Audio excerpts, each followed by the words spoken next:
सरसकट कर्जमाफी सरसकट काढून कर्जमाफी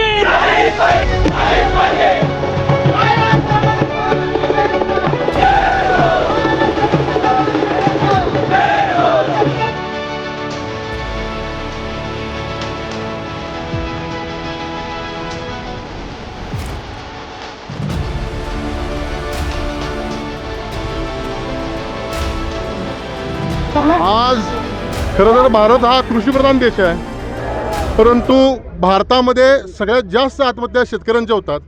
आणि या शेतकऱ्यांच्या आत्महत्या कशामुळे होतात की सरकार प्रत्येकजण काय करते, योजना जाहीर करते आणि त्या योजना जाहीर करत असताना शेतकऱ्यांना जाचकाठी घालते।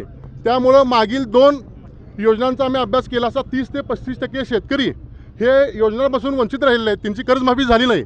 त्यामुळं आज कर्जमाफी व्हायच्या अगोदरच आम्ही शासनाला इशारा देतोय आणि सांगायला आलोय की तुम्ही कर्जमाफी देत असताना एकदाच सरसकट शेतकऱ्यांची कर्जमाफी झाली पाहिजे।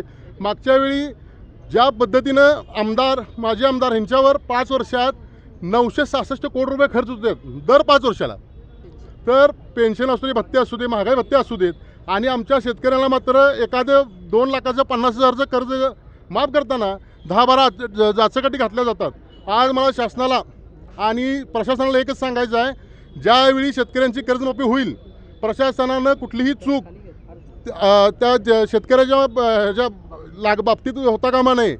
जेवढं काय नियोजन होईल तेवढं शेतकऱ्यांना केलं पाहिजे। आणि सर्व शेतकऱ्यांना मी महाराष्ट्र नवनिर्माण सेनेतर्फे विनंती करतो, संपूर्ण जिल्ह्यातील शेतकऱ्यांना विनंती करतो की कर्जमाफी झाल्यानंतर कुठल्याही ऑफिसला तुम्हाला अडवलं तर महाराष्ट्र नवनिर्माण सेनेची कधीही संपर्क साधा।